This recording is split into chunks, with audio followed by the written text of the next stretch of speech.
Okay, so it's book haul time. I'm going to do 2 book haul videos. This will be my first one. I'm going to first go over all my Amazon purchases for you. And I'm just going to dive right in because I want this to be a short video. So the first book is called The Yellow Wallpaper, and it's by Charlotte Perkins Gilman. And this is about a woman in the late 1800s who has some depression, and her husband is a physician. And you know, back then they had a much different take on how to treat mental illness than we do now. And so what he does to help her is essentially lock her up into solitary confinement. She has like 2 rooms that she can go back and forth in, and she's not supposed to do anything at all. She's just supposed to rest and relax, and this is supposed to help her. Well, of course, that doesn't help her at all. What she ends up doing is sitting around staring at the wallpaper, obsessing over it, and going completely insane. So I thought that sounded like a really good read. So I picked it off of Amazon, and it's really short. So I'm looking forward to this one. I think this is a true story too, if I'm not mistaken. Okay, and the next one is a new release. It just came out. It's called Defile by K.M., and I'm going to butcher this name, Zaspara, whatever that is. I don't know. I really like this cover. I like this color really well. And I just thought this was a really neat cover. But this is like a dark and twisted book, from what I understand. It's set in a dystopian type future where there is the really rich and the really poor. And the poor, in order to sort of help themselves, get money and what have you, they sort of give themselves over. They volunteer to be a docile for one of the rich people, which is essentially where they agree to be a complete slave to someone for a certain amount of time. And during this time, the person who owns them can do anything they want with them. There are no rules. And apparently it gets really dark and really twisted and sick. So and one of the things the poor people do to get through that is they take a drug called dosaline, which sort of numbs them up so they can get through it. So we follow a man who decides not to take the drug because he doesn't want to suffer from the side effects afterwards. We follow him through his slavery, and it just sounds really good. It sounds dark and twisted, and I do like dark and twisted. Okay, and then we've got The Alienist by Caleb Carr.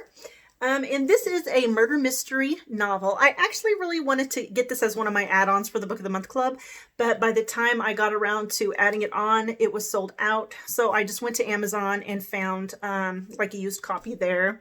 We don't have a bookstore here, let alone a used bookstore. So what this is a murder mystery, and it's set in 1896. So we follow 2 gentlemen who are trying to solve a murder, and I thought it sounded really good. Let me just see what the special thing about this was for me. Their dangerous quest takes them into the tortured past and twisted mind of a murderer who has killed before and will kill again before the hunt is over. It's supposed to be fast-paced and gripping, infused with historian's exactitude. And one of the players in this novel is Theodore Roosevelt when he was the police commissioner. So yeah, I can see why I bought this. It's been a while since I read the description. Yeah, it sounds really good. I'm looking forward to that one. The next book that I got is We by Yevgeny Zamyatin. Why am I not looking these names up before I get on these videos? I don't know. Anyways, you can see the cover here. Yeah, and I've forgotten what this was about, so let's just check it out on the back. Set in the 26th century AD, Zamyatin's masterpiece describes life in a regimented totalitarian society of one state, ruled over by the all-powerful benefactor. The inspiration for George Orwell's 1984, We is the archetype of the modern dystopia or anti-utopia, a great prose poem detailing the fate that might befall us all if we surrender our individual selves to some collective dream of technology and fail in the vigilance that is the price of freedom. Oh, yeah, I remember this now. I know why I wanted to read this. I wanted to see how close it resembled today. That's right. But anyways, and it's in a Penguin Classic here, and I really liked the cover. So the next book I got we'll just cover both of these at once because this is A Princess of Mars by John Carter. I've actually already read this. I already did a review of it, I should say, and I've already posted it. And you know what? I'll stick one of those little things in the corner where you can click to see that review. That's what I'll do. I don't think I've done that yet, so I'm going to do that. So anyways, I was not happy with the print that I ordered. It was just not a good one. So I purchased this one, which was published by Ostrich Books, and it looks to be way, way, way better, and at least normal book format. And plus I like the cover too. And then I got its sequel to read next month because I am participating in Marsathon. And this one is The Gods of Mars, and it's book 2 in the series. I actually don't know what happens in book 2, and I'm not going to read the synopsis because I don't want to spoil myself on anything. But if you aren't familiar with the Barsoom series, which is what this is called, we follow John Carter, who is a human from Earth, and he is somehow transported to Mars. And while he's on Mars, he becomes essentially a superhero type, not a true superhero, but just like he's like stronger than everyone and he's faster than everyone and he can jump super high and, you know, and he's just marvelous, you know, and he makes a life for himself there. And anyways, and it was very, very imaginative. I mean, the first one came out in 1912, and the technology that he depicts and the state of minds and things I thought were very, very creative and very imaginative. And I would recommend that series if you are interested in science fiction or science fantasy, because that's really what it is, science fantasy. But anyways, this is the sequel, and I'm going to read this next month for Marsathon. And I can't wait. And then the next 2 books I ordered are Wandering Star by Romina Russell and Black Moon by Romina Russell. And these are 2 of the books in the Zodiac series. I already own Zodiac and 13 Rising. I got them off a book outlet, super cheap. They aren't in order. I think Zodiac is the first one and 13 Rising is actually the last one. I believe these are the 2 in the middle. And so I went ahead and ordered them off Amazon because I couldn't find new copies any cheaper. So I finally got these. And so one of these days I'll get around to reading that series. Oh, it's a series based on science fiction, and it's futuristic, based on the Zodiac, the signs of the Zodiac. And I loved astrology when I was young. I just thought it was so fascinating and so interesting. And so I'm really interested in reading a science fiction novel that's where the society is based on the Zodiac. This sounds really unique.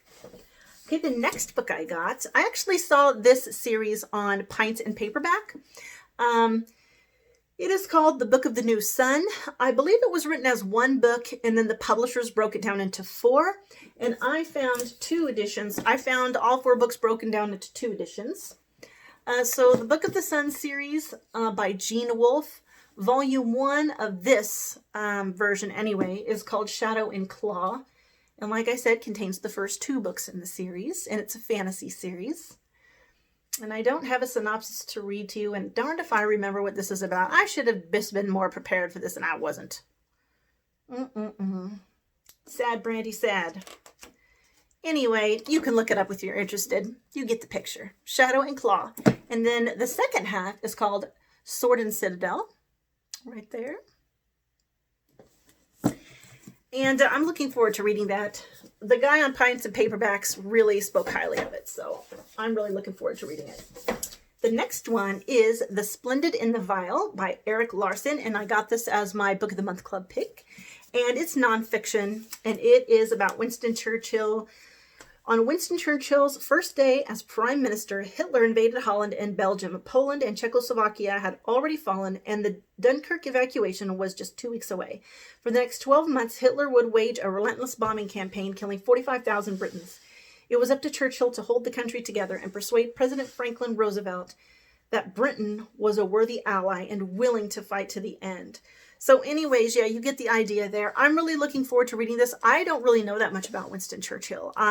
He wasn't covered in my one history class that I took in school, and I've never read anything about him, and I don't really know that much about him, except for that he's a prominent figure in history. So I was very interested in learning more, and I hope that this will be a good guide for me. Then my next book of the month, this was one of my add-ons, is Recursion by Blake Crouch. And I loved Dark Matter so much. I heard this was a similar type of book. And so I definitely had to have this book. And I will be reading it soon. I'll just read you a little bit of the synopsis. I'm not going to read too much though because I don't want to spoil myself, you know, very much.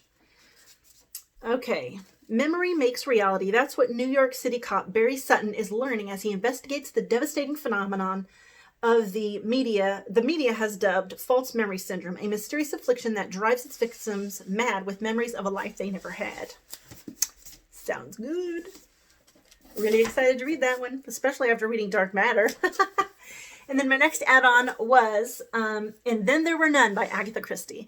I've never read any Agatha Christie, and as probably everybody knows, the premise of this book is all these people are invited to a secluded mansion, and then people start dying. So, Clue style. So yeah, I'm really looking forward to reading this, and this is like March Mystery Madness, so I thought, well, maybe I'll just read this for March Mystery Madness. So that's the end of my book haul, of this book haul anyway. I'll have a second video coming out sometime soon, maybe in a week or so, with another book haul because I have 17 books on the way from Book Outlet.